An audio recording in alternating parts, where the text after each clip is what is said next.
Well, let's welcome Nelson Sepulveda to you go. MSU Today.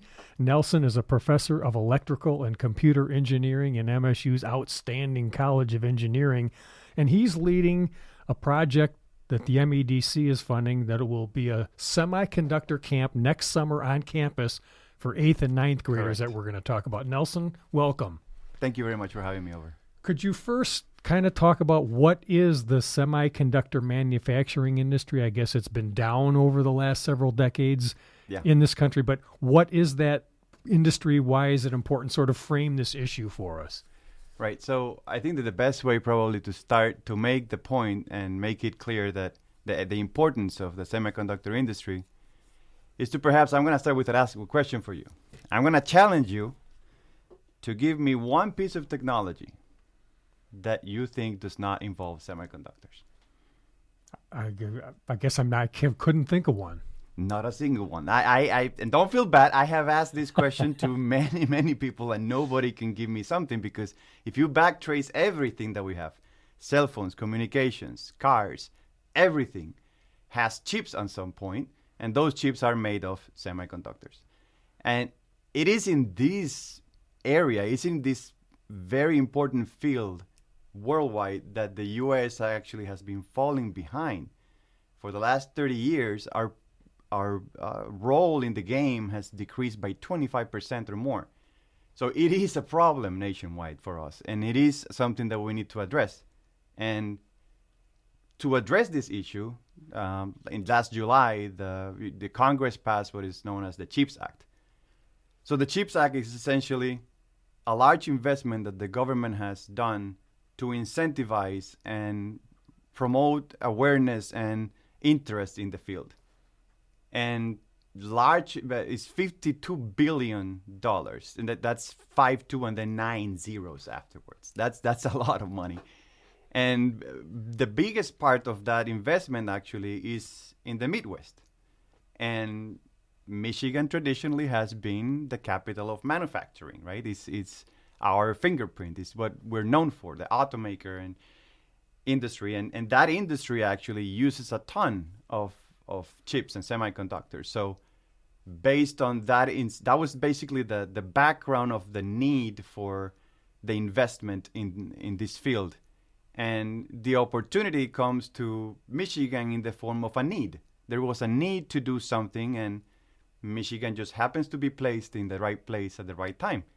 So inspired by this, I approached MEDC, who has been collaborating with us before and have funded us before for other programs in EV industry and so on.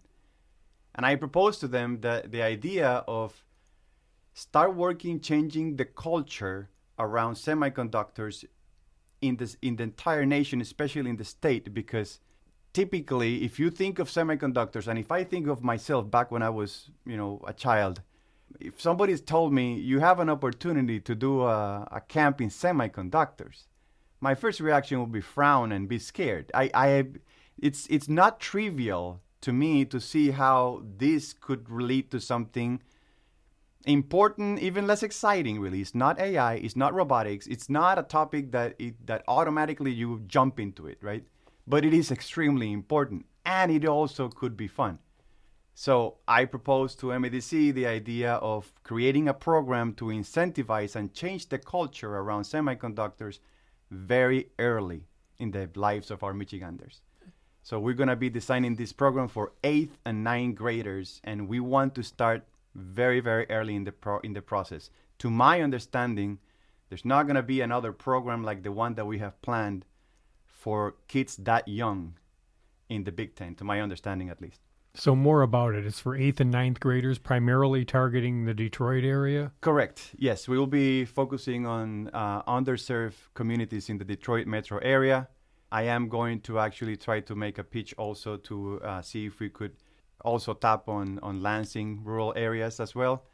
And the idea here is to, as I mentioned, it's about breaking the stigma, realizing that it's not something very, very difficult. When I talk to people and they hear the word semiconductors, usually the reaction is that this is something very difficult. and even boring, really. It doesn't really excite me, and it sounds like I have to be in college for that.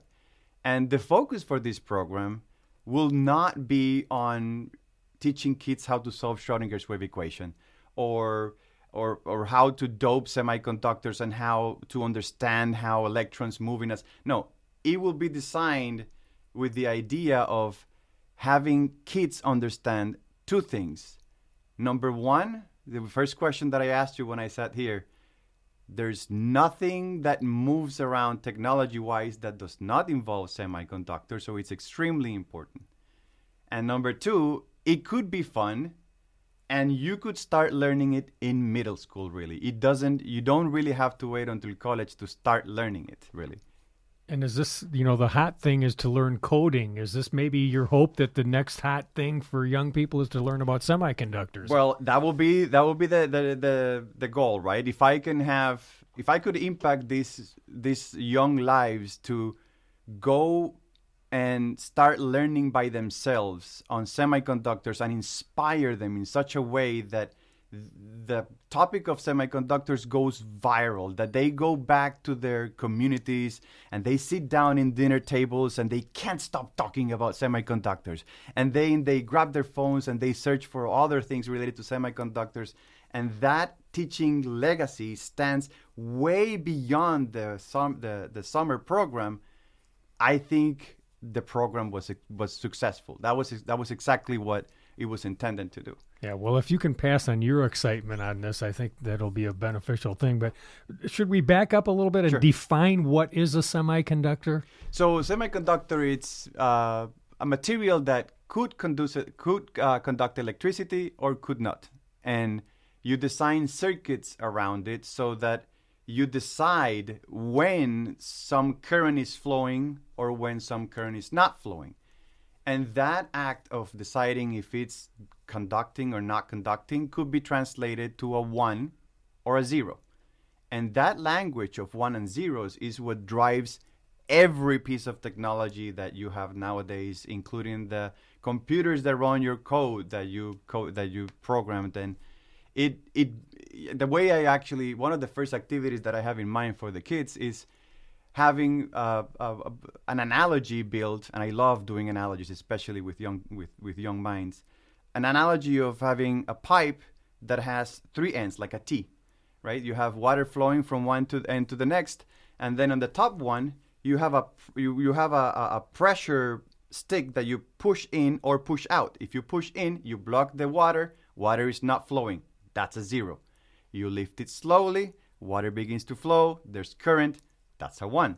And based on that analogy, the hope is that kids could immediately see something that they can understand very easily and relate, and then immediately go back and say, oh, this is happening now, but instead of with water, with little tiny particles that I can't see.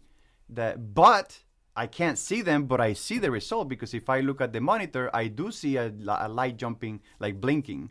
So there is something happening. I don't see it, but it's happening. So that domain of knowledge, from mechanical domain or water to the electrical domain with electrons and holes, is what I want to make it rather trivial for them to at least understand. And I have always said that you can't, before you start teaching, you need to inspire. You have to. Otherwise, it's not going to last, and it will end the day you end teaching. And in effective teaching, you need to have this lasting longer than the program itself. So you need to inspire them and let them realize the importance of it, and let them know that it's something they could start working very early, that they will have a huge impact, that if they work on that and if they get excited about it, they will accomplish great things. And that is basically the initial approach that I will have with the program, to inspire these kids and have them motivated, and which is also part of the proposal that was written to MEDC. We want to inspire young minds. So if there's an 8th or 9th grader listening, or family members, can someone apply to this, or are you going to go out and recruit people? How does someone get excited about this and get in the program? That is the first question, because this is the very first year that we're doing this, and it's a pilot program. I'm relying a lot on my friends on the College of Engineering with the Drew Kim's office, and Drew Kim is very knowledgeable about where to find students that will be interested and will make the best out of this opportunity. And he has plenty of connections in the Detroit schools and in Lansing as well. So I trust him on the part of the recruiting part. But the hope is that after this pilot program runs, we generate so much excitement that MEDC next year has no other choice but to fund this again for several weeks, not just 1 week. This year we're doing a 1 week program. Next year we want to do 3, 4 if possible. I'll bet you do too. So, well, Nelson, just summarize then what you want us to know about semiconductors and this cool pilot program for 8th and 9th graders. I hope that my excitement actually shows in the sense that I hope that my bosses don't hear this, but I am actually more excited about this program next summer than I am for many of my duties as faculty in MSU, because it's the potential to have an impact really with these kids. And there's nothing better than transforming lives. And I recently heard someone say, I think it was Jim Carrey said, the impact that you have on others is the biggest currency there is. And it is a very exciting moment for me to try to work with these young minds to have them realize the importance and the excitement that there could be in the field. We're going to have these kids in the very first day dress up in bunny suits. And they are going to get in a clean room where state-of-the-art technologies and equipment. They will be doing optical lithography. They will be doing drawing patterns with metal lines on lithography masks that will be used in very expensive equipment to translate to circuits. And they will actually have to look, they will design it at the macro scale, but they will actually have to look through a microscope to see the impact of what they're doing. So when you give kids the understanding that something you are doing could be miniaturized and could be integrated into a larger system that could move the world, really. It's literally that. It's there. The world moves because of semiconductors. My hope is that experience transforms those minds and have them, at least give them the opportunity, because as I've always said, when you put talent, passion, and opportunity in a blender, stars are born.